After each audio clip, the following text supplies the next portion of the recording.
रामजीवन प्रसाद सिंह, अधिवक्ता, पटना उच्च न्यायालय, साथ साथ general secretary Indian association of lawyers Bihar chapter. ये जो बलात्कार की घटनाएं रोज हो रही हैं, अंकुश कैसे लगेगा? आज रोड पे उतरने का काम किए वकील साहब, क्या बात है? कह रहे हैं अंकुश लगाने के बाद बात ये है चूंकि अपराध हो, भ्रष्टाचार हो, अनैतिकता हो, दुराचार हो, इस तरह की जो प्रवृत्तियां आती हैं वो ऊपर से नीचे आती हैं। कि 2005 अगर सत्ता, सरकार में बैठे लोग यदि अपराधियों को संरक्षण देंगे मार दिया जाता है। अब अपराध नहीं घटेगा। और ये जब सवाल आप करते हैं कि अपराध बढ़ने का, तो मैं देख रहा हूँ 1970 के आसपास एक जिला में तस्कर सम्राट हुआ करते थे।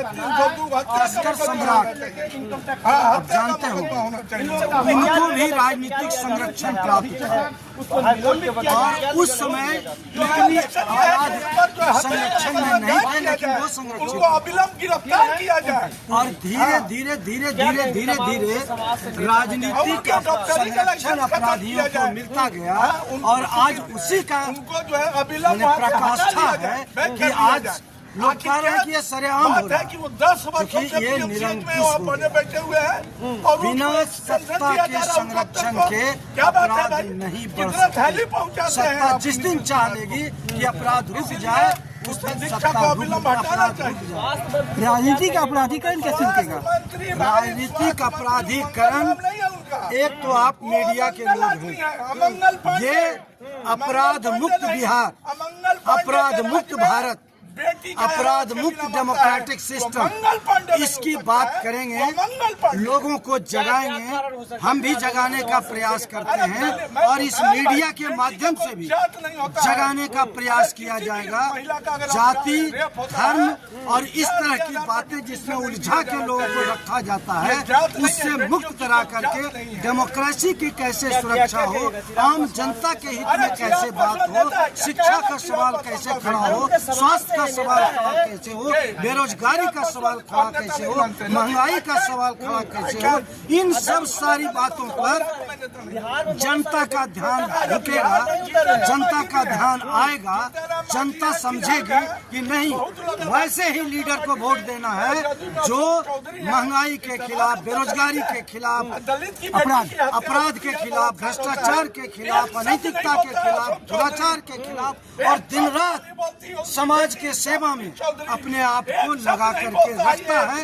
वैसे लोगों को जब वोट मिलेगा, वैसे लोग जब चुनाव में जीत कर जाएंगे, तो वो डेमोक्रेसी को ही बचाएंगे, संविधान को ही बचाएंगे और अपराध मुक्त बिहार बनाने में भी सक्षम होंगे। माननीय सुप्रीम कोर्ट जो है वो जो आपराधिक दल है, राजनीतिक दल है, उस पर अंकुश क्यों नहीं लगाती है? और अपराधी लोग इलेक्शन में क्यों खड़ा हो जाते हैं, जीत भी जाते हैं, एमएलए एमपी बन जाते हैं, मिनिस्टर बन जाते हैं? देखिए, संवैधानिक या पीपुल्स रिप्रेजेंटेटिव एक्ट दो है, या तो हमारा संविधान है या पीपुल्स रिप्रेजेंटेटिव एक्ट है।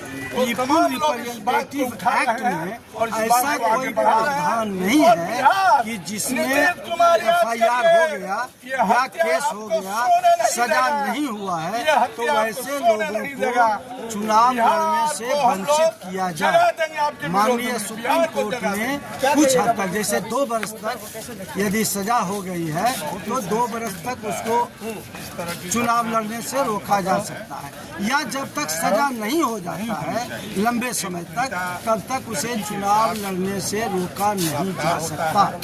तो जब ये प्रावधान है, चुनाव लड़ने से रोका नहीं जाएगा और सजा होगा, तो इसी का आड़ लेकर के जितने राजनीति करने वाले हैं, कुछ वामपंथी दलों को छोड़कर, मैं ऐसे कह रहा हूँ, कुछ वामपंथी दलों को छोड़कर जितने राजनीति करने वाले हैं सब अपराधियों को संरक्षण दें। हमें इसका यह कहने में कोई कोताही नहीं और अपराध बढ़ेगा ही। और कठिनाई ये है कि वामपंथी दल के लोग भी जब तालमेल करते हैं तो उनके साथ उन अपराधियों के साथ भी खड़े दिखते हैं। ये सबसे खतरनाक बात इस डेमोक्रेसी धीरे धीरे चलते रहिए सर, धन्यवाद। चलते रहिए, धीरे धीरे होते रहेगा।